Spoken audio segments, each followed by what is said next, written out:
Okay, so our post-chorus. We're just going to be moving along some easy shapes, so I'll put up the tab here so you can see. You can see what we're doing to start off with is we're plucking some chords, and that'll be quite easy. And then we're going to do some picking patterns added in as well, okay? So our plucked chords are fairly simple. We're taking the C and we're moving it along in different shapes so that we get like a D, an E minor, a G and so on, okay? And then our plucking pattern, our picking pattern, we're just basically using those same chords and creating a melody using our picking pattern, okay? So what we're going to do is we're going to go from the C to the D.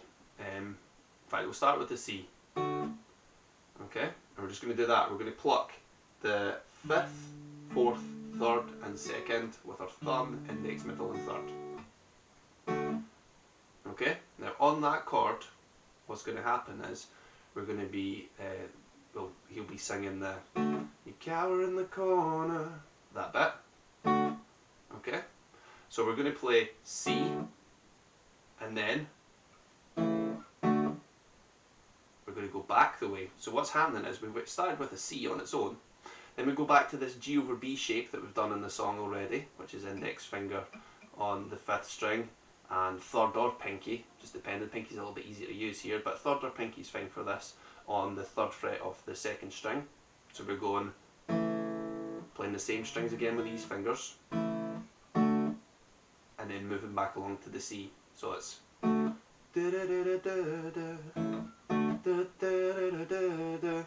then we move along. Okay, so we're going to move along. This C shape is going to move along 2 frets. Okay, and we're going to play that once, and then we're going to slide it along 2 frets and take off the pinky and put our middle finger down here. This would be our 8th fret in relation to the capo, okay, on the 2nd string. Okay, so we get this.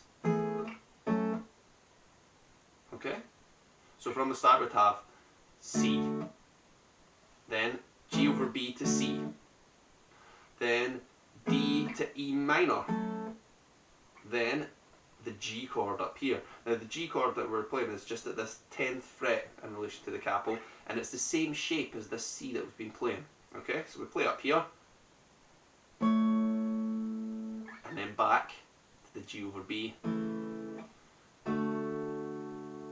like that. Okay, so if we went all the way through, it would be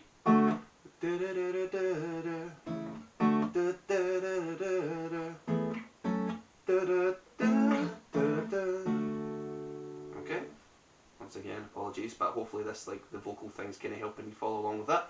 And then we have to go into a picking thing. So we've reached basically back to the C chord again. Okay, so I'll quickly go through how we do our picking thing, and then this will round up our post-chorus.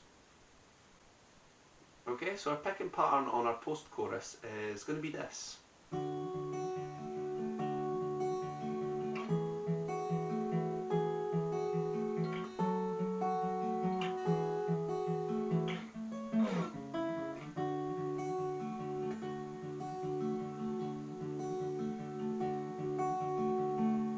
Okay, so what we're going to do is we're going to take our C chord, which was this, and we're going to go and play it twice. Okay, once we've played it twice, we move it along 2 frets. Okay, so that's that picking pattern from before. Okay, what we're doing is we're doing, on the C we'd be doing 5 and 2 together, then 5, 1, 5, 3, 5, 4. That twice. Then on the D, we just basically play the same pattern, except don't play the 4th string with the index finger. We're going to play this. And we play that twice. Okay, we're going to play the E minor, which was 2 frets along, middle finger here on the 8th fret on the 2nd string. One of those patterns there. Back to the D again. Okay, so we'd have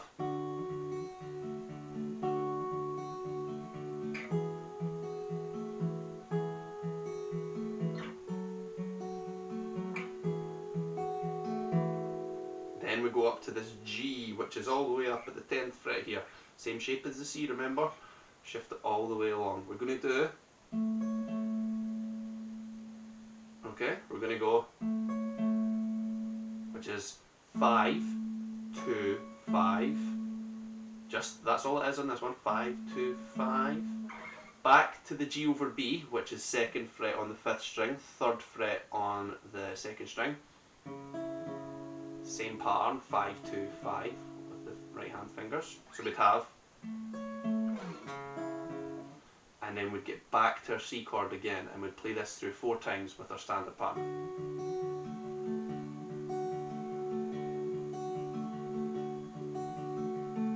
And what would happen from there is we would go into the verse after that. So what I'll do is I'll play through the whole of this post-chorus pattern for you to see it all together with the stops and with the picking pattern, and then we can move on to our next part.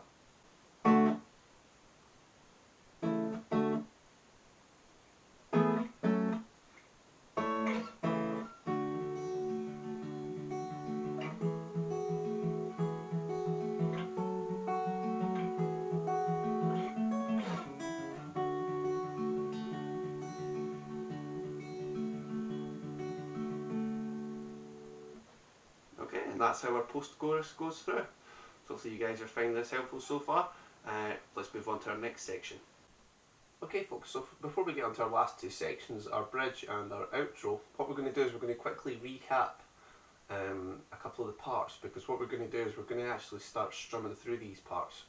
Okay, because as the tune goes through, especially if you're watching play live, it kind of builds up in intensity. So a couple of the parts that we've been picking before, like the intro and the chorus and sort of the post-chorus as well, are all going to get a strumming pattern added to them, and that's going to give the tune a bit more intensity as it builds up towards the end.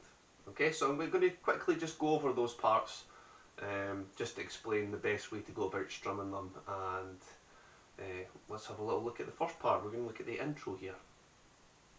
Alright, so our intro's here. This is when we had a little walking bass line.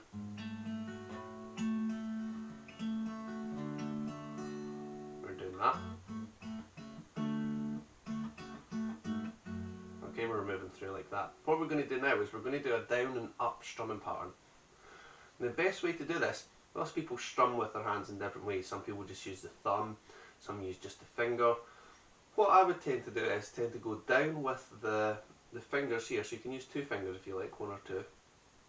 Okay, it's to strum down and then up with the thumb. Okay, so that's fingers, thumb, like that. Okay, and that'll give us our best like strumming pattern, our best sort of feel anyway, because it's a constant one he's doing like that. Okay, so our chords are just going to be exactly the same, but what you'll have to do for the first 2 shapes, because we've got a sort of open A string here, right, we're going to have to move our 3rd finger, which is on the D, up to touch that string, so we get that sound, a sort of dull sound on it. Because if we don't, we're going to be strumming down the chord with an A string in there that we don't want, and it's going to add in a lot of like dissonance to the chord, so we don't want that. So that 3rd finger is going to have to sit up against the A string to give us a nice clear sound. Okay, so what I'm going to do is I'm just going to strum through these parts now for you so you can hear how they sound, and then we can go on to look at the strumming pattern for the next section.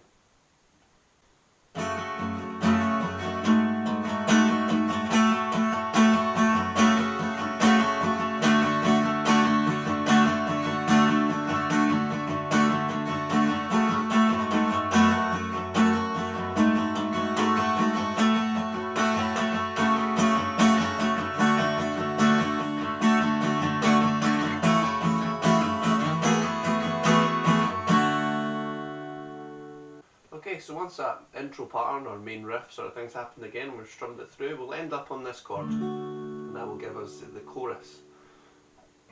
If we remember rightly, we've got G, A minor and E at that point. Now you would just strum through these as normal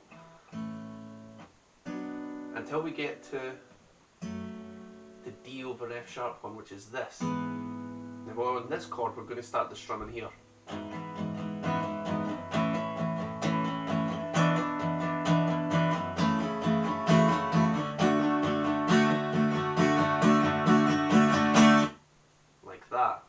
so the chorus will run through the same, but as soon as we reach D over F sharp, we're going down, up, down, up, down, up, down, up, adding in that strumming pattern.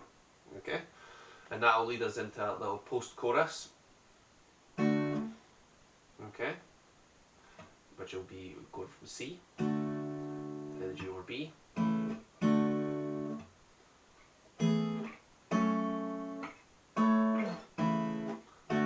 Now once we played that through once, we're going to start the strumming. Okay, so our chorus, our post-chorus is going to play through, just like I just played it through there, C, G over B, and C, and then the D up to the E minor, up to the G, back to the G over B like that. Okay, once we've done that once, just picked it through or strummed it, depending on how you want to do it. You can do that or you can do that. We're going to do our strumming pattern now, so it'll be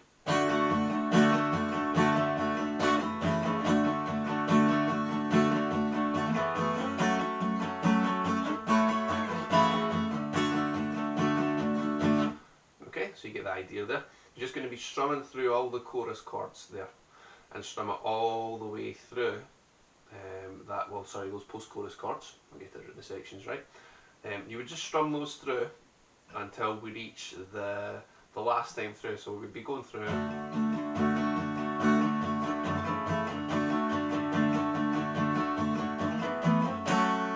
up to here, then okay. So you see on that post-chorus there, we're strumming through as normal. Then when we reach the last time, that last E minor, we can just do a little strum down. One strum, then to the D, then up to the G, back to the G over B, and one strum down on the C. Okay, so hopefully those strumming parts make sense for you. We're going to do a little bit more strumming at the end for the outro, but apart from that, we're almost done. Okay, we've only got the little bridge section and the outro, so I will cover that in the next video, and that will be a little series of tutorials complete for this song. Okay, so stay tuned for part 4, where we'll do the bridge and the outro, and then we'll have the whole song together. Alright, so thanks for watching again, and I'll see you in the next video.